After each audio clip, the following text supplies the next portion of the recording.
Hello students. Now this is the last lecture of this chapter, pair of linear equations. Now today we will discuss problem based on speed, distance and time. Now speed, distance से related हम questions करेंगे, जिसमें सबसे पहले हमारे पास है places A and B are 100 kilometre apart on a highway. A और बी दो प्लेसेस हैं which are 100 kilometre apart. One car starts from A and another car starts from B at the same time. if the cars travel in the same direction with the different speeds, they meet in 5 hours। अगर दोनों car जो हैं, जो अगर same direction में travel कर रही हैं विद डिफरेंट स्पीड, तो वो कितने देर बाद मीट करती है एक दूसरे को? 5 आवर्स के बाद मीट करती हैं। लेकिन अगर वो दोनों cars towards each other travel करें तो वो कितनी देर बाद एक दूसरे को मीट करती हैं? 1 घंटे बाद। तो हमने यहाँ पे दोनों कार्स की क्या करनी है? स्पीड फाइंड करनी है। Let the speed of the car start from A be x kilometre per hour. जो ए पॉइंट से स्टार्ट होने वाली कार की हमने स्पीड जो है वो x kilometre per hour assume की, और जो स्पीड ऑफ y, जो कार जो b से स्टार्ट हो रही है कार, उसकी स्पीड हमने क्या अज्यूम कर ली? y kilometre per our. अब दो पॉइंट्स हैं हमारे पास, दो प्लेसेस हैं, और दोनों के बीच में डिस्टेंस कितना है? 100 kilometre apart. Suppose this is A and this is B, और दोनों के बीच में जो हमारे पास डिस्टेंस है दैट है वो हमारे पास क्या है? 100 किलोमीटर। तो दोनों प्लेसेस के बीच में डिस्टेंस 100 किलोमीटर है। नाउ अगर फर्स्ट केस की बात करें तो जैसे यहाँ पे हमारे पास सिचुएशंस है, एक कार ए पे है, एक कार बी प्लेस पे है। दोनों कार जो है वो सेम डायरेक्शन में मूव कर रही है, इधर इन दिस साइड, या तो दोनों कार इस साइड को मूव कर रही है इस डायरेक्शन में, और दोनों जो कार है वो लेफ्ट की ओर मूव कर रही हैं। तो यहाँ पे अगर हम अज्यूम करें कि दोनों कार जो हैं राइट डायरेक्शन में मूव कर रही हैं, तो यहाँ पे हमारे पास क्या है? दोनों की स्पीड डिफरेंट है, लेकिन कितनी देर बाद एक दूसरे को मीट कर रही है? 5 आवर्स के बाद। तो जैसे यहाँ से कार स्टार्ट हो रही हैं और 5 घंटे बाद एक दूसरे को जाके मीट करती हैं। इट मीन्स जो कार ए से स्टार्ट हुई, ए से लेके सी तक भी उसको टाइम कितना लगा? 5 घंटे। और जो कार बी से स्टार्ट हुई उसने भी सी तक कितना टाइम लिया? 5 आवर्स। तो दोनों कार्स ने ए टू सी भी टाइम, फर्स्ट कार ने भी 5 आवर्स लिए और दूसरी कार ने भी बी टू सी 5 आवर्स लिए। Now according to the first condition, दोनों जो सी पे मीट कर रही हैं, ठीक है, तो ए कार ने कितना डिस्टेंस ट्रेवल किया? जो एक ए प्लेस से कार स्टार्ट हुई उसने जो डिस्टेंस ट्रेवल किया वो हमारे पास था ए सी, और जो बी से स्टार्ट हुई उसने कितना डिस्टेंस ट्रेवल किया? B C. Now we know that, तो स्पीड की अगर बात करें, जैसे हमें पता है कि स्पीड का जो फार्मूला है that is distance upon time, तो यहां से हमारे पास आ गया डिस्टेंस का फार्मूला आ गया स्पीड इनटू टाइम। तो डिस्टेंस का फार्मूला यहां पे हमारे पास आ गया speed into time. Now according to the first condition, now speed of car start from A, तो हमारे पास कितनी हमने अज्यूम की? x kilometre. तो टाइम उसने कितना लिया? 5 आवर्स। ए से लेके सी तक जाने में कितना टाइम लिया उसने? 5 आवर्स। तो डिस्टेंस उसने कितना ट्रैवल किया? तो जैसे हमें पता है कि distance is equal to speed into time, तो स्पीड यहाँ पे x थी, x को मल्टीप्लाई करेंगे किसके साथ? टाइम के साथ। टाइम यहाँ पे हमारे पास 5 है, तो ए से लेके सी तक का जो डिस्टेंस है वो हमारे पास कितना आ गया? 5x। कितना आ गया? 5x। और सिमिलरली बी से लेके सी तक का जो डिस्टेंस आ जाएगा, बी वाली जो बी से स्टार्ट हुई उसकी कार की स्पीड थी y, और टाइम उसने भी 5 घंटे लिया, तो वो डिस्टेंस जो बी सी आ गया हमारे पास कितना आ गया? 5y। नाउ डिस्टेंस डिस्टेंस ए सी हमारे पास 5x आ गया, डिस्टेंस बी सी हमारे पास 5y किलोमीटर आ गया, और टोटल जो ए बी है, ए बी डिस्टेंस हमारे पास 100 किलोमीटर है। तो A B plus B C किसके इक्वल आ रहा है? अगर फर्स्ट कंडीशन की बात करें, A B plus B C किसके इक्वल है? ए सी के इक्वल है। तो ए बी की वैल्यू 100, बी सी की वैल्यू 5y और ए सी की वैल्यू हमारे पास 5x है। 5 से डिवाइड करने के बाद हमारे पास फर्स्ट कंडीशन आ गई, x plus 20, x is equal to 20 plus y. तो ये हमारे पास क्या है? First condition. नाउ सिमिलरली अगर अब सेकंड कंडीशन की बात करें, नाउ एट दिस टाइम हमारे पास क्या है? दो डिफरेंट कार है, सेम वही कार। जैसे इस केस में क्या थी, दोनों कार जो थी वो एक ही डायरेक्शन में मूव कर रही थी। अब यहाँ पे क्या है? टूवर्ड्स ईच अदर, एक दूसरे की ओर मूव कर रही हैं। एक कार ए पे है जिसकी speed x kilometre per hour assume की थी, और दूसरी जो कार थी जिसकी हमने speed y kilometre per hour assume की थी। दोनों एक दूसरे की ओर आ रही हैं, ठीक है। और कौन से पॉइंट पे मीट कर रही हैं? चाहे आप इसको C लिख लो चाहे D लिख लो। अगर इसको D लिखना चाहते हो तो D भी लिख सकते हो। तो दोनों जो है एक दूसरे को 1 घंटे के बाद मीट कर रही है। इट मीन ए से लेके सी तक का टाइम भी 1 आवर लिया, और बी ने भी सी तक आने में, जो बी से कार चली उसने भी कितना टाइम लिया? 1 आवर लिया। तो अगेन तो ए से लेके सी तक का डिस्टेंस हमारे पास क्या आ जाएगा? Speed into time. डिस्टेंस की अगर बात करें, that is equal to speed into time. Speed यहाँ पे हमारे पास क्या है? एक्स। अगर पहली कार की बात करें जो कार ए से स्टार्ट हुई है, और टाइम कितना लिया उसने? 1 आवर। तो डिस्टेंस ए सी की वैल्यू आ गई हमारे पास x किलोमीटर, और सिमिलरली बी से लेके जो बी सी डिस्टेंस जो है वो हमारे पास कितना आ जाएगा? y kilometre. नाउ तो ए सी प्लस बी सी किसके इक्वल है? A C plus B C की अगर बात करें, now A C plus B C is equal to A B. A C की वैल्यू हमारे पास x है, बी सी की वैल्यू y है। तो x plus y is equal to 100 kilometre. तो यहां से हमारे पास अब दो इक्वेशन हैं, दोनों को सॉल्व करेंगे। अब यहां से अगर x की वैल्यू यहाँ पे सब्स्टिट्यूट कर दे तो ये हमारे पास आ जाएगा 20 plus y is equal to 100। तो 2y इज इक्वल टू 80। तो y की वैल्यू यहाँ पे हमारे पास क्या आ गई? 40 आ गई। y की वैल्यू कितनी आ गई? 40 आ गई। अब y की वैल्यू किसी भी के इक्वेशन में सब्स्टिट्यूट कर दो तो x की वैल्यू हमारे पास कितनी आ गई? 60। तो इट मीन जो कार ए से स्टार्ट हुई है उसकी स्पीड जो है वो 60 किलोमीटर पर आवर है, और जो कार बी से स्टार्ट हुई है उसकी जो स्पीड है वो कितनी है? 40 kilometre per our. Now next question start करने से पहले यहां पे हम एक कॉन्सेप्ट करेंगे अपस्ट्रीम एंड डाउनस्ट्रीम का। तो if this is the flow, अगर ये हमारे पास स्पीड फ्लो है स्ट्रीम का, और अगर हम उसके अगेंस्ट ट्रेवल करें, बोट अगर उसके अगेंस्ट ट्रेवल करे, स्ट्रीम के फ्लो के अगेंस्ट ट्रेवल करे, तो उसको हम अपस्ट्रीम बोलते हैं।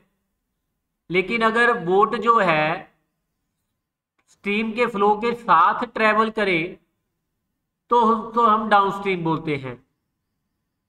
जैसा कि हम हमेशा कई बार फील भी करते हैं कि अगर हम एयर जिस ओर मूव कर रही है, अगर उसके ऑपोजिट डायरेक्शन में चले या व्हीकल चलाएं तो ज्यादा जोर लगता है। लेकिन अगर उसके साथ जब हम ट्रेवल करते हैं तो जो हमारी स्पीड जो होती है वो इंक्रीज हो जाती है। लेकिन अगर अगेंस्ट ट्रेवल करें तो स्पीड हमेशा हमारी कम हो जाएगी। अब कितनी कम होगी कितनी ज्यादा होगी, इसको एक एग्जांपल के साथ समझते हैं। Now speed of the boat in still water, अगर हमारे पास 10 किलोमीटर है, खड़े पानी में बोट की स्पीड अगर 10 किलोमीटर है, मीन यहां पे अगर हम कंसिडर कर ले कि कोई भी एयर अगर नहीं चल रही, ठीक है, ना तो आप अगेंस्ट दी एयर आप ट्रेवल कर रहे हो, ना ही आप विद दी एयर ट्रेवल कर रहे हो, मींस एयर जो है वो अगर नहीं चल रही तो उसमें उस केस में अगर बोट की स्पीड या आपके व्हीकल की स्पीड 10 किलोमीटर पर आ रहा है, मींस खड़े पानी में अगर बोट की स्पीड 10 किलोमीटर पर आ रहा है तो और स्पीड की जो स्ट्रीम है वो 2 किलोमीटर पर आ रहा है, तो अप स्ट्रीम के केस में अपर स्ट्रीम के केस में बोट की जो स्पीड हो जाएगी that will be 10-2। Mean speed obviously कम होगी, कितनी कम होगी, जितनी स्ट्रीम की स्पीड है। तो speed of the boat in upper stream, speed of boat in upper stream में बोट की जो स्पीड है वो कितनी हो जाएगी, speed of the boat in still water minus speed of stream. तो अगर हम speed of boat in still water x kilometre per hour assume कर ले, और स्पीड ऑफ स्ट्रीम जो है, स्पीड ऑफ स्ट्रीम जो अगर y किलोमीटर अज्यूम कर ले, तो अपर स्ट्रीम में, अपर स्ट्रीम के केस में जो बोट की स्पीड हो जाएगी वो कितनी हो जाएगी, x minus y kilometre per hour. और सिमिलरली अगर हम with the speed, with the flow of stream travel करें, तो वो हमारे पास डाउन स्ट्रीम कॉन्सेप्ट है, डाउन स्ट्रीम है। तो उस केस में हमारी स्पीड इंक्रीज हो जाएगी। अगर बोट की स्पीड स्टिल वाटर में 10 किलोमीटर पर आवर है और स्ट्रीम की स्पीड 2 किलोमीटर है, तो डाउन स्ट्रीम के केस में, डाउन स्ट्रीम के केस में बोट की स्पीड जो है वो 10 + 2 kilometre means 12 kilometre per our हो जाएगी। तो डाउन स्ट्रीम के केस में स्पीड ऑफ बोट जो है, speed of boat in still water plus speed of stream, तो वो हमारे पास आ जाएगी, जैसे लास्ट में हमने एग्जांपल में किया 10 + 2। तो अगर इसको x kilometre per hour assume करें speed of boat in still water, और स्ट्रीम की स्पीड को अगर y kilometre per hour assume करें, तो डाउनस्ट्रीम के केस में हमारे पास, डाउनस्ट्रीम के केस में बोट की स्पीड जो हो जाएगी कितनी हो जाएगी, x + y kilometre per hour. So this is the concept of upstream and downstream. Now अब क्वेश्चन स्टार्ट करते हैं। Now Ritu can row downstream in 20 kilometre, sorry downstream 20 kilometre in 2 hour and upstream 4 kilometer in 2 hours. Find her speed of rowing in still water. Still water में उसकी speed find करनी है rowing की, and the speed of the current. तो speed of Ritu's speed in still water यहां पे हमने assume कर ली x किलोमीटर पर आवर, और स्पीड ऑफ करंट जो हमने अज्यूम कर ली, कितनी अज्यूम कर ली, y किलोमीटर पर आवर। तो लास्ट जैसे हमने कॉन्सेप्ट किया था अपस्ट्रीम एंड डाउनस्ट्रीम का, तो अपस्ट्रीम तो अगेंस्ट दी करंट ट्रेवल करना, दैट इज कॉल्ड अपस्ट्रीम। तो उस केस में जो स्पीड हो जाएगी हमारे पास, स्टिल वाटर में speed minus speed of the current, means वो हमारे पास x - y kilometre per our हो जाएगी इन दी केस ऑफ अपस्ट्रीम। और डाउनस्ट्रीम की अगर बात करें तो डाउनस्ट्रीम के केस में जो स्पीड है हमारे पास कितनी हो जाएगी, x + y kilometre per our. ठीक है, अपस्ट्रीम के केस में जो स्पीड है वो सब्ट्रैक्ट हो जाएगी, x - y kilometre x - y kilometre per our हो जाएगी। और डाउनस्ट्रीम के केस में जो है वो स्पीड कितनी हो जाएगी, x + y kilometre per our. Now अब इस क्वेश्चन में हमारे पास क्या है, डाउनस्ट्रीम कितना है, डिस्टेंस कितना है हमारे पास 20 किलोमीटर डाउनस्ट्रीम के केस में, और टाइम जो है हमारे पास 2 आवर्स, जैसे लास्ट क्वेश्चन में भी हमने किया था distance is equal to speed into time. तो 20 इज इक्वल टू, तो क्योंकि यहाँ पे हम डाउनस्ट्रीम की बात कर रहे हैं, और डाउनस्ट्रीम में हमारे पास स्पीड जो है x + y है, और टाइम जो है हमारे पास 2 है, तो यहाँ से हमारे पास आ जाएगा 2x + 2y is equal to 20। तो x + y की वैल्यू क्या आ जाएगी हमारे पास, 10।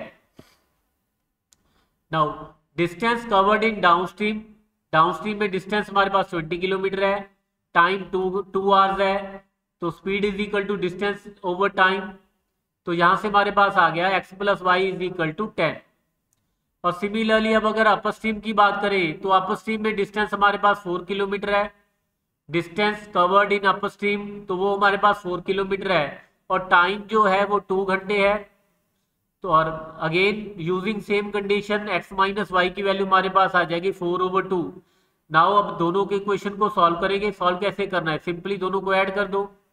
जब ऐड करेंगे 2y, y और y कैंसिल हो जाएगा, 2x इज इक्वल टू 12। तो यहाँ पे हमारे पास x की वैल्यू 6 आ जाएगी, x की वैल्यू 6 सब्स्टिट्यूट कर देंगे तो y की वैल्यू हमारे पास क्या आ जाएगी 4। तो स्टिल वाटर में जो स्पीड ऑफ रोइंग है इन still water that is 6 kilometre per hour, और जो स्पीड ऑफ करंट हमारे पास कितनी है 4 kilometre per hour. Next question is a boat takes 6 hour to travel 8 kilometre upstream and 32 kilometre downstream. Total मिला के उसने कितना लिया, means upstream against the stream जाने में, प्लस मीन्स पहले तो वो अगेंस्ट द स्ट्रीम गया, फिर वो with the flow of stream गया, मीन्स पहले आप ऐसे ज्यूम कर लिए, पहले आप अप स्ट्रीम गया फिर वो डाउन स्ट्रीम गया।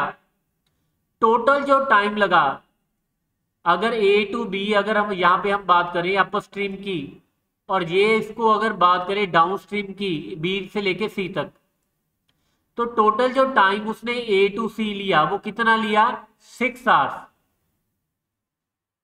और अप स्ट्रीम की अगर बात करें, अप स्ट्रीम के केस में डिस्टेंस जो उसने ट्रेवल किया, डिस्टेंस जो ट्रेवल किया 8, ठीक है। अब टाइम यहाँ पे दोनों का कंबाइंड दिया हुआ है। डाउन स्ट्रीम के केस में, डाउन स्ट्रीम की अगर बात करें तो इस केस में डिस्टेंस टोटल कितना है हमारे पास 32। तो हमने यहाँ पे क्या करना है, again same speed of the boat find करनी है इन still water and the speed of the stream. तो यहाँ पे हमारे पास दो कंडीशन है, 6 घंटे उसने कब लिए 8 किलोमीटर अप स्ट्रीम जाने में प्लस 32 किलोमीटर डाउन स्ट्रीम करने में, टोटल टाइम जो लगा वो 6 घंटे लगा। और 7 घंटे लेता है अगर वो अप स्ट्रीम जाता है 20 किलोमीटर और डाउन स्ट्रीम जाता है 16 किलोमीटर। तो स्टिल वाटर और स्ट्रीम की स्पीड फाइंड करनी है हमने। तो जैसे लास्ट क्वेश्चन में किया था, सबसे पहले स्पीड ऑफ बोट अज्यूम करेंगे इन still water and speed of the stream. तो x किलोमीटर पर आवर, यहाँ पे स्पीड ऑफ बोट कंसिडर करेंगे इन स्टिल वाटर, और स्ट्रीम की स्पीड यहाँ पे हमने कितनी अज्यूम कर ली y किलोमीटर। अगर फर्स्ट केस की बात करें तो फर्स्ट केस में अपर स्ट्रीम का डिस्टेंस 8 किलोमीटर है और डाउन स्ट्रीम का जो है 32 किलोमीटर। और अगर स्पीड की बात करें, अपर स्ट्रीम में हमें पता है कि स्पीड कितनी होगी x minus y kilometre per hour, और डाउन स्ट्रीम में जो होगी that is x plus y kilometre per hour.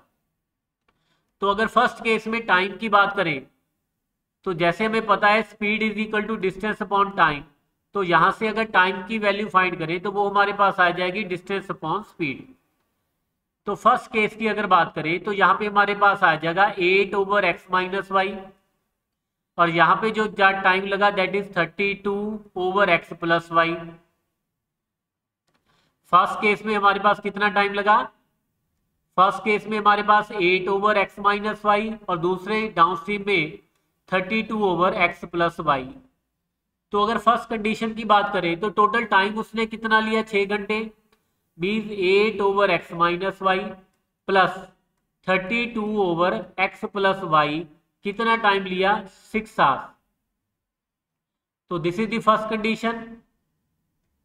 तो उसको मैं फिर से लिख देता हूं, 8 over x minus y plus 32 over x plus y, कितना टाइम लिया 6। और अब अगर सेकंड केस की बात करें तो सेकंड केस में हमारे पास जो डिस्टेंस है, अपर स्ट्रीम में डिस्टेंस कितना है 20 किलोमीटर और डाउन स्ट्रीम में 16 किलोमीटर। तो ये हमारे पास सेकंड केस में तो 8 की जगह पे हमारे पास 20 आ जाएगा और यहाँ पे 32 की जगह पे हमारे पास क्या आ जाएगा 16। तो सेकंड कंडीशन के अकॉर्डिंग टोटल जो टाइम लगा अपर स्ट्रीम में टाइम प्लस डाउन स्ट्रीम में कितना टाइम लगा 7 आवर्स। तो ये हमारे पास आ गया 20 over x minus y plus 16 over x plus y is equal to 7।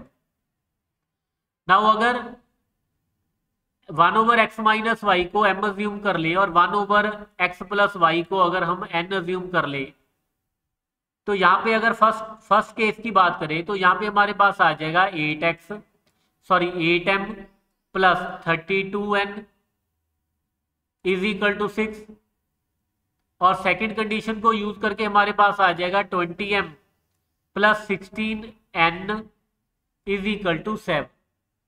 तो ये हमारे पास linear pair of linear equation आ गया in variable m and n। तो पहली इक्वेशन आ गई हमारे पास 8m plus 32n is equal to 6, और दूसरी हमारे पास आ गई 20m plus 16n is equal to 7। अब एलिमिनेशन मेथड से इसको सॉल्व करेंगे। अब दोनों को अगर सब्ट्रैक्ट करें, ये तो दोनों कैंसिल हो जाएंगे, तो यहाँ पे हमारे पास क्या आ गया 32m इज इक्वल टू, यहाँ पे हमारे पास आ गया 8, m की वैल्यू यहाँ पे हमारे पास आ गई 1/4। m हमने किसको अज्यूम किया था 1/x माइनस वाई को, तो वो हमारे पास आ गया 1/4। और अब अगर यहाँ पे m की वैल्यू सब्स्टिट्यूट कर दे किसी भी एक इक्वेशन में, किसी भी एक इक्वेशन में सब्स्टिट्यूट कर दे 8 into 1/4 plus 32n is equal to 6, तो ये कैंसिल हो जाएगा। 2 plus 32n is equal to 6, 32n is equal to 4, n is equal to 1/8। जैसे m की हमने अज्यूम किया था 1/x माइनस वाई को, n अज्यूम किया था 1/x प्लस वाई को। नाउ अब टेकिंग रेसिप्रोकल, तो हमारे पास यहाँ पे दो कंडीशंस आ गई। एक तो आ गई x माइनस वाई की वैल्यू 4, और अगर इसका रेसिप्रोकल करें और क्रॉस मल्टीप्लाई करें तो यहां से हमारे पास x प्लस वाई की वैल्यू क्या आ गई 8।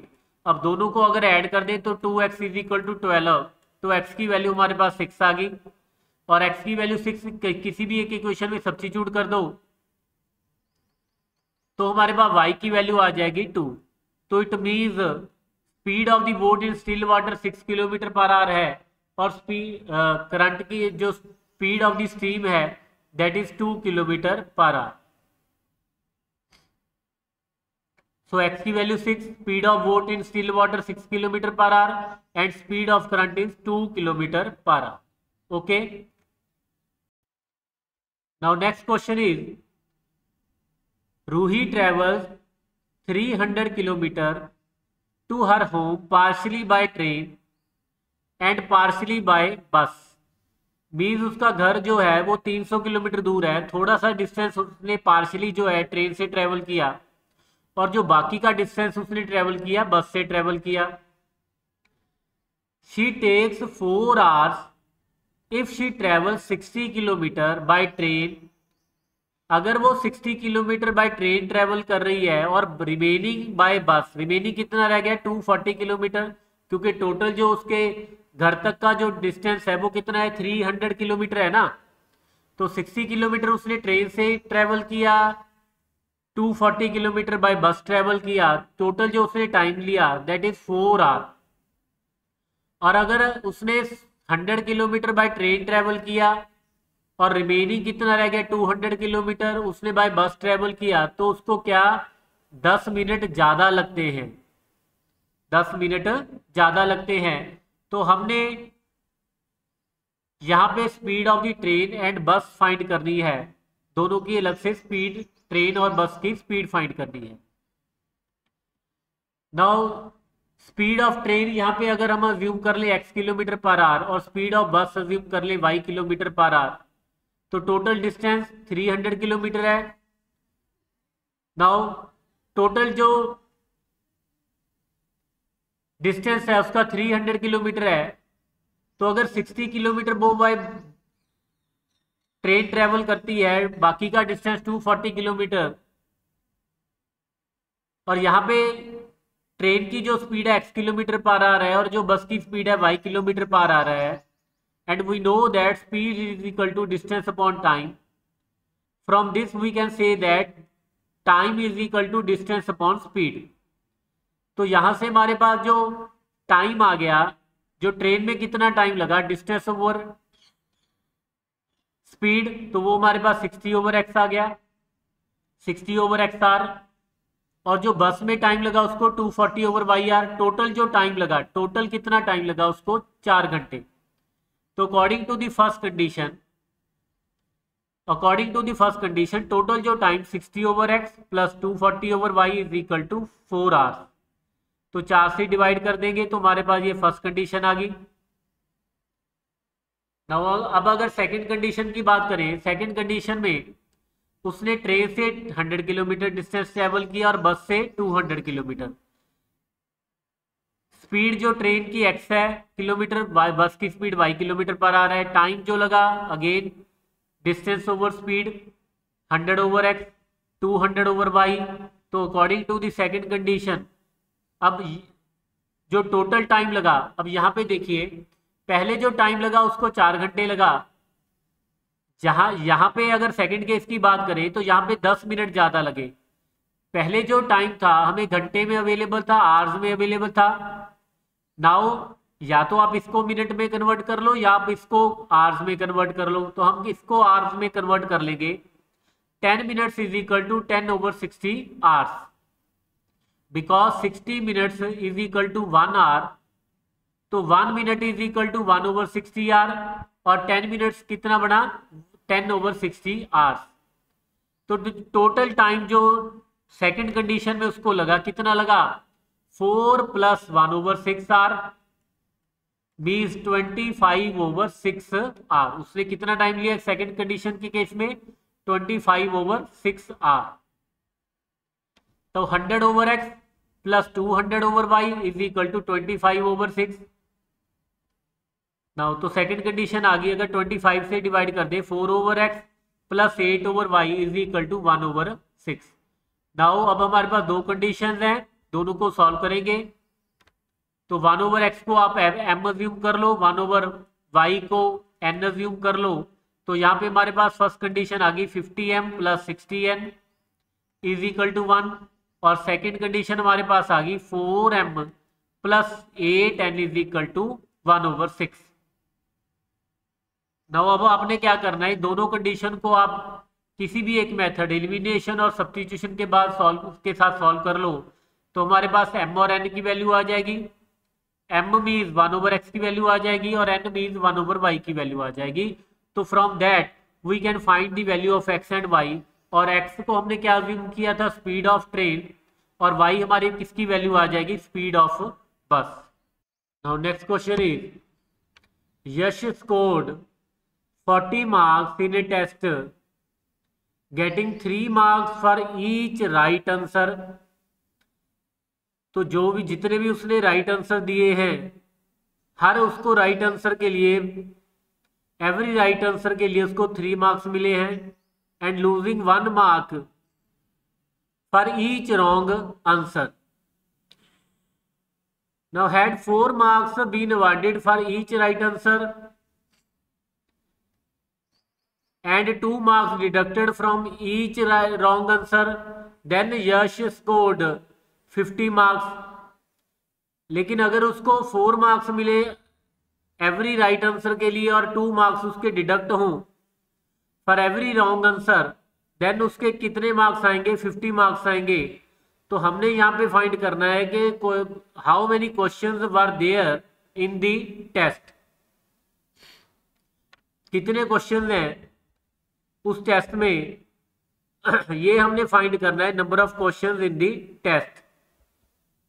और उसमें कुछ आंसर उसके गलत हुए हैं, कुछ आंसर सही गए हैं। Now let the number of right answers be x और रॉन्ग आंसर हमने उसके फाइंड कर लिए टोटल कितने उसने किए y। मीन्स उसने कितने क्वेश्चन का सही आंसर दिया, x क्वेश्चन का सही आंसर दिया और y क्वेश्चन का उसने रॉन्ग आंसर दिया। नाउ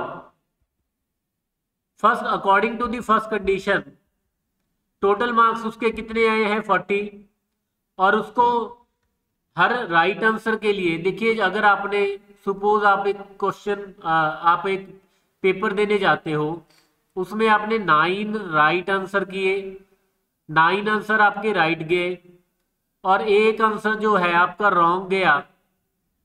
तो राइट आंसर के लिए आपको कितने मार्क्स मिलेंगे 3 मार्क्स मिलेंगे अगर फर्स्ट कंडीशन की बात करें। और रॉन्ग आंसर के लिए आपका कितने नंबर डिडक्ट होंगे, कितने नंबर डिडक्ट होंगे जितने आपने गलत क्वेश्चन किए उसको 1 से मल्टीप्लाई कर दो। इसको थोड़ा सा चेंज कर देते हैं। सपोज अगर आपने 8 क्वेश्चन सही किए और 2 क्वेश्चन आपने अगर गलत किए तो आपको सही कितने नंबर मिलेंगे जो आपके बनते हैं सही आंसर के, वो आपको मिलेंगे 24। और जो आपने जितने आपने रॉन्ग किए, 2 क्वेश्चन आपने रॉन्ग किए, तो हर क्वेश्चन का 1 नंबर डिडक्ट हो जाएगा। तो टोटल आपके कितने नंबर डिडक्ट होंगे? 2 डिडक्ट होंगे। और जो आपके नंबर आएंगे वो कितने आएंगे? 24 - 2। तो आंसर आपका आएगा, मीन आपके टेस्ट में कितने स्कोर आए? 22 स्कोर आए। तो अब यहां पे देखिए, एक क्वेश्चन के आपको कितने, एक सही क्वेश्चन के आपको कितने नंबर मिलेंगे? 3 मिलेंगे। आपने कितने सही क्वेश्चन किए? x किए, तो आपके कितने नंबर आए? 3 × x। और रॉन्ग क्वेश्चन का आपका 1 नंबर डिडक्ट होगा। और आपने कितने रॉन्ग क्वेश्चन किए? आपने किए टोटल y, तो आपके कितने नंबर डिडक्ट होंगे? 1 × y। तो टोटल नंबर जो आपके डिडक्ट होंगे y होंगे। और जो आपके नंबर आएंगे, टोटल जो कैलकुलेशन होगी नंबर्स की, जो आपके सही मार्क सही क्वेश्चन के नंबर माइनस जो आपके टोटल जो आपने रॉन्ग क्वेश्चन किए उनके नंबर जो डिडक्ट होंगे 1 × y। तो जो आपके पास फर्स्ट कंडीशन आ जाएगी, मार्क्स जो आपके आए 40, तो वो कैसे बने? 3x - y = 40। और according to the second condition अगर बात करें, अगर आपको सही सही आंसर के 4 नंबर मिले, अगर आपको सही आंसर के 4 नंबर मिले और गलत क्वेश्चन के गलत आंसर के आपके 2 नंबर डिडक्ट हो, तो आपके टोटल कितने नंबर डिडक्ट होंगे? 2y। और आपके नंबर सही क्वेश्चन के जो नंबर बनते हैं सही आंसर के, वो कितने बनेंगे? 4x। तो जो कैलकुलेशन होगी बाद में आपका स्कोर कितना आएगा, तो जो सही आंसर के आपके नंबर हैं उसमें से सब्ट्रैक्ट हो जाएंगे रॉन्ग के, और ये आपके कितने बने? 50। According to the second condition ये आपके कितने बने? 50। ओके, तो फर्स्ट कंडीशन हमारे पास आ गई 3x - y = 40। और सेकंड कंडीशन हमारे पास आ गई 4x - 2y = 50। 2 के साथ डिवाइड कर लेंगे। और उसके बाद हमारे पास 2 कंडीशन आ गई।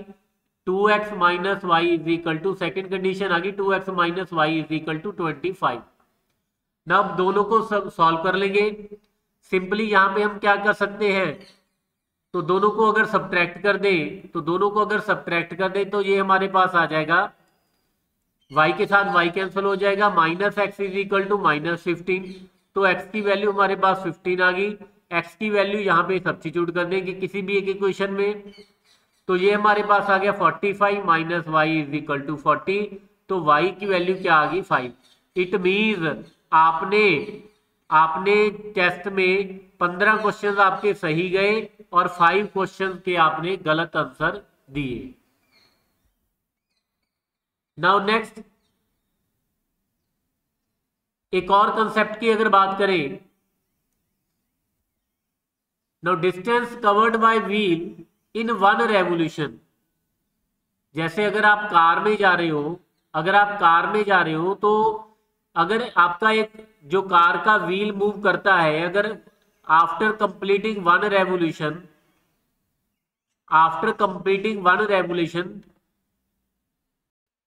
Now we will discuss a relation between the number of revolutions by wheel and the distance covered by wheel. Now if a wheel makes 1 revolution, suppose अगर आप एक कार में जा रहे हो, ठीक है, और व्हील आपका मूव कर रहा है, जब उसकी एक रेवोल्यूशन कंप्लीट होगी तो उसने कितना डिस्टेंस वो ट्रेवल करेगा। जैसे यहां से स्टार्ट हुआ वो ऐसे मूव कर रहा है, तो उसने कितना डिस्टेंस ट्रेवल किया है? इतना डिस्टेंस ट्रेवल करेगा जब वो पूरा एक चक्कर लगाएगा। आफ्टर कंप्लीटिंग 1 रेवोल्यूशन उसका डिस्टेंस कितना हो जाएगा? इतना हो जाएगा। Now distance covered by 1 revolution किसके इक्वल आएगा? Is equal to its circumference. किसके इक्वल आएगा? Is equal to 1 × circumference. अगर उसने 1 रेवोल्यूशन किया है उसके व्हील ने, सिमिलरली अगर वो 2 रेवोल्यूशन करता है wheel, distance covered by wheel in 2 revolutions, तो उसका जो डिस्टेंस उसने ट्रेवल किया तो वो कितना आ जाएगा? 2 × circumference. Similarly distance covered by wheel in n revolution is equal to n into circumference. तो ये हमारे पास एक रिलेशन आ गया, distance covered by wheel in n revolution is equal to n times its circumference. तो distance covered is equal to number of revolution into circumference. So this is the important relation. और यहां से हम number of revolution find कर सकते हैं which is equal to distance covered divided by circumference. ये आपके कॉम्पिटिटिव एग्जाम में भी के पॉइंट ऑफ व्यू से भी इंपॉर्टेंट है। मीन्स अगर आप एक कार में आपने सपोज आपने 50 किलोमीटर ट्रेवल किए, अगर आपने डिस्टेंस ट्रेवल किया 50 किलोमीटर और जो आपके व्हील का सरकमफ्रेंस है suppose it is 50 into pi, then तो नंबर ऑफ रेवोल्यूशन कितने लगे। और ये जो व्हील का सर्कमफ्रेंस है फार यहां पे हम अज्यूम कर लेते हैं कि 50 पाई मीटर है। तो नंबर ऑफ रेवोल्यूशन मीन जब आपने 50 किलोमीटर डिस्टेंस ट्रेवल किया तो जो आपकी कार का व्हील है वो कितने टाइम मूव हुआ, मीन उसने कितने रेवोल्यूशन कंप्लीट किए, कितनी बार जो कार का व्हील है वो कितने चक्कर उसने लगाए। तो नंबर ऑफ रेवोल्यूशन हम इस फार्मूले से फाइंड कर सकते हैं। तो नंबर ऑफ रेवोल्यूशन की अगर बात करें तो ये हमारे पास आ जाएगा 50 किलोमीटर। अब क्योंकि ये किलोमीटर में है और ये मीटर में है तो इसको हम क्या करेंगे, इसको भी हम मीटर में कन्वर्ट कर लेंगे 1000 से मल्टीप्लाई करके। तो ये हमारे पास आ गया 50 इंटू 1000 डिवाइडेड बाई 50 इंटू पाई। ना 50 के साथ 50 कैंसिल कर देंगे तो ये हमारे पास आ गया 1000 divided by pi which can be written as 1000 into 7 over 22। अगर इसकी वैल्यू सब्स्टिट्यूट कर दे अप्रोक्सीमेट 22/7। नाउ अब इसको डिवाइड कर दो आप। तो डिवाइड करने के बाद हमारे पास ये आ गया 3500 डिवाइडेड बाई 11। और जो आपके पास आंसर आएगा डिवाइड करने के बाद तो आपके कार के व्हील ने उतने ही रेवोल्यूशंस लिए 50 किलोमीटर डिस्टेंस कवर करने के लिए। And if the diameter of wheel is increase, obviously अगर डायमीटर इंक्रीज हो जाएगा व्हील का, मीन एक छोटा व्हील है और एक बड़ा व्हील है, अगर व्हील का डायमीटर इंक्रीज होगा ऑब्वियसली उसका सर्कमफ्रेंस भी इंक्रीज होगा। Now circumference we know that is equal to pi into diameter. Pi क्योंकि यहाँ पे कांस्टेंट वैल्यू है तो वेरिएबल यहाँ पे हमारे पास क्या है, डायमीटर। इट मींस डायमीटर जो है वो डायरेक्टली रिलेट करता है किसके साथ, सर्कमफ्रेंस के साथ। So since pi is the constant value so mean circumference change करेगा। अगर सर्कमफ्रेंस चेंजेस देन डायमीटर, अगर डायमीटर चेंज कर रहा है तो सर्कमफ्रेंस भी चेंज होगा। तो अगर डायमीटर इंक्रीज होगा बाय हाफ तो सर्कमफ्रेंस भी इंक्रीज हो जाएगा बाय हाफ। तो अगर डायमीटर 1/4 इंक्रीज हो रहा है तो सर्कमफ्रेंस भी इसका 1/4 इंक्रीज हो जाएगा। Means if circumference is x meter and it is increases by 1/4 then new circumference कितना होगा, तो ओरिजिनल सर्कमफ्रेंस प्लस जो इंक्रीमेंट हुआ है सर्कमफ्रेंस में। ओरिजिनल सर्कमफ्रेंस की अगर बात करें, अगर उसको x मान ले तो उसमें इंक्रीमेंट कितना होगा, 1/4 हुआ है ना उसमें इंक्रीमेंट, तो 1/4 इंटू एक्स। तो ये हमारे पास हो जाएगा 1/4 इंटू एक्स। तो ये हमारे पास टोटल कितना आ जाएगा 5/4 इंटू एक्स। तो न्यू सर्कमफ्रेंस अगर हम सर्कमफ्रेंस इंक्रीज कर दे 1/4 तो जो हमारे पास न्यू सर्कमफ्रेंस होगा वो कितना हो जाएगा 5x/4। नाउ अब एक क्वेश्चन करते हैं इससे related. The 4 wheel of a carriage makes 6 revolution more than the rear wheel in going 120 meter. जैसे मैंने पहले भी बताया, लास्ट एग्जांपल में आपको क्लियर किया था कि अगर आपने 50 किलोमीटर ट्रेवल किया तो कैसे हमने नंबर ऑफ रेवोल्यूशन फाइंड करने हैं। ठीक है, तो यहां पे भी हमें डिस्टेंस दे रखा है, द फोर व्हील जो आगे वाला व्हील है, और लास्ट में यहाँ पे और किसकी बात हो रही है, द रियर व्हील। जैसे अगर आप कार में ट्रेवल करो तो उसके तो दोनों व्हील, रियर और फोर व्हील दोनों सेम होंगे, उनका साइज सेम होगा। लेकिन अगर डिफरेंट हो तो यहाँ पे हम वो वाला केस डिस्कस कर रहे हैं अगर डिफरेंट हो। Four wheel of A carriage makes, कितने रेवोल्यूशन उसने ज्यादा लिए, 6 रेवोल्यूशन ज्यादा लिए, किससे, रियर व्हील से। कितना डिस्टेंस ट्रेवल करने के लिए, 120 metre. Now if the diameter of the four wheel be increased by 1/4 its present diameter, अगर फोर व्हील जो है उसका डायमीटर 1/4 इंक्रीज कर दे, प्रेजेंट जो उसका डायमीटर है उससे 1/4 इंक्रीज कर दे, and the diameter of rear wheel increase by 1/5 of its present diameter, और पीछे वाले व्हील का अगर 1/5 इंक्रीज कर दे उसके प्रेजेंट डायमीटर से, then the fore wheel makes 4 revolutions more than the rear wheel in going the same distance. तो यहां पे हमने क्या फाइंड करना है, the circumference of rear wheel and fore wheel, दोनों व्हील्स का हमने क्या फाइंड करना है, सर्कमफ्रेंस फाइंड करना है। और we can also say that कि हमने डायमीटर फाइंड करना है, because circumference and diameter are directly proportional to each other। अब इसका सॉल्यूशन स्टार्ट करते हैं।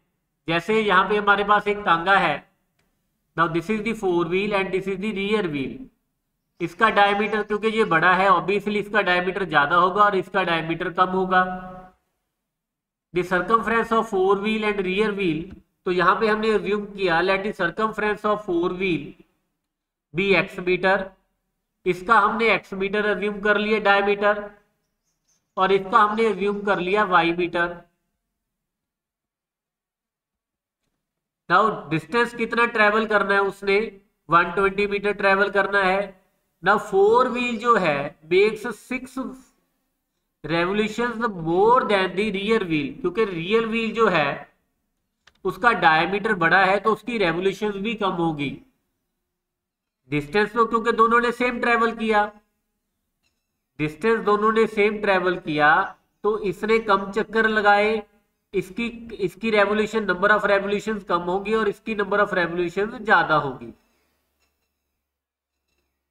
यहाँ पे हमारे को according to the first condition the fore wheel makes 6 more revolutions than the rear wheel. तो कितनी रेवोल्यूशन, जैसे हमने लास्ट किया था कि number of revolutions is equal to distance covered divided by the circumference. Now fore wheel का circumference की अगर बात करें, यहाँ पे हमने एक्स मीटर अज्यूम किया और रियर व्हील का वाई मीटर अज्यूम किया। डिस्टेंस दोनों ने 120 मीटर ट्रेवल किया, तो नंबर ऑफ रेवोल्यूशन जैसे यूजिंग दिस फार्मूला हमारे पास कितना आ जाएगा, 120/x, और इसमें कितना आ गया 120/y। तो as per the first condition, as per the first condition fore wheel ने कितने चक्कर ज्यादा लगाए, फोर व्हील ने कितने चक्कर ज्यादा लगाए, 6 ज्यादा लगाए, किससे, रियर व्हील से। तो 120/x is equal to 120/y plus 6। ठीक है, this is the first condition. तो यहां से हमारे पास एक इक्वेशन आ गई 120/x minus 120/y is equal to 6। तो ये हमने यहां पे लिख ली। Now according to the second condition, अब यहां पे हमने diameter of fore wheel increase कर दिया 1/4 the diameter of the present, 1/4 increase किया है तो न्यू सर्कमफ्रेंस कितना होगा, ओरिजिनल सर्कमफ्रेंस प्लस इंक्रीमेंट, तो x प्लस 1/4x, तो ये हमारे पास आ जाएगा 5x/4। तो फोर व्हील का जो न्यू सर्कमफ्रेंस आ गया आफ्टर इंक्रीमेंट वो कितना आ गया, पहले कितना था x था, तो आफ्टर इंक्रीमेंट इसका जो आ गया सरकमफ्रेंस 5x/4, और रियर व्हील का हमने 1/5 इंक्रीज किया है, तो ये हमारे पास आ जाएगा y + 1/5 × y, तो that is 6y/5। Now distance again दोनों का सेम है 120 मीटर 120 मीटर, और यहाँ पे हमारे पास नंबर ऑफ रेवोल्यूशन आ जाएंगी, डिस्टेंस 120 डिवाइडेड बाय 5x/4। ठीक है, सिंप्लीफाई करके ये हमारे पास आ गया 96/x, और सिमिलरली इसको सिंप्लीफाई करके रियल व्हील को सिंप्लीफाई करके हमारे पास आ गया 100/y। Now according to the second condition, अब 4 व्हील ने कितने रेवोल्यूशन ज्यादा लिए, 4 ज्यादा लिए, तो 90/x is equal to 100/y plus 4। तो यहां से हमारे पास सेकंड कंडीशन आ जाएगी। Now this is the second condition. Now अब दोनों को कैसे सॉल्व करना है, तो 1/x को a सब्स्टिट्यूट कर लेंगे, 1/y को b सब्स्टिट्यूट कर लेंगे। तो यहाँ तो फर्स्ट इक्वेशन हमारे पास आ गई 20a - 20b is equal to 1, और सेकंड जो हमारे पास आ गई 96a - 100b is equal to 4। Now अब इस दोनों को सिंप्लीफाई कर लेंगे, इधर बाय एलिमिनेशन सॉल्व कर लेंगे और बाय सब्स्टिट्यूशन। तो यहाँ से हमारे पास ये अगर इसको कैंसिल कर दे तो ये हमारे पास आ गया -4a इज इक्वल टू -1। तो यहाँ पे हमारे पास किसकी वैल्यू आ गई, a की वैल्यू कितनी आ गई 1/4। अगर a की वैल्यू यहाँ पे किसी में सब्स्टिट्यूट कर दे, तो यहाँ पे अगर सब्स्टिट्यूट कर दे थर्ड इक्वेशन में, तो 20 × 1/4 - 20b इज इक्वल टू 1, तो ये कैंसिल हो गया, 5 आ गया, तो ये हमने यहाँ पे 5 लिख दिया। सो 5 - 20b इज इक्वल टू 1, तो यहाँ से हमारे पास -20b इज इक्वल टू -4, तो b की वैल्यू कितनी आ गई, b की वैल्यू हमारे पास आ गई 1/5, और a की वैल्यू कितनी आई 1/4। नाउ a हमने किसको अज्यूम किया था 1/x को, तो 1/x की वैल्यू 1/4 और 1/y की वैल्यू 1/5। तो यहाँ पे हमारे पास x की वैल्यू सिंप्लीफाई करके 4 आ गई, और y की वैल्यू हमारे पास कितनी आ गई 5। तो x की वैल्यू 4 और y की वैल्यू कितनी आ गई 5 आ गई। It mean circumference of the fore wheel is equal to 4 meter, और रियर व्हील का जो सर्कमफ्रेंस है वो हमारे पास कितना आ गया 5 मीटर। तो इस क्वेश्चन के साथ ये वाला टॉपिक हमारा, ये वाला चैप्टर हमारा कंप्लीट है। तो नेक्स्ट लेक्चर में हम नेक्स्ट चैप्टर स्टार्ट करेंगे। Thank you.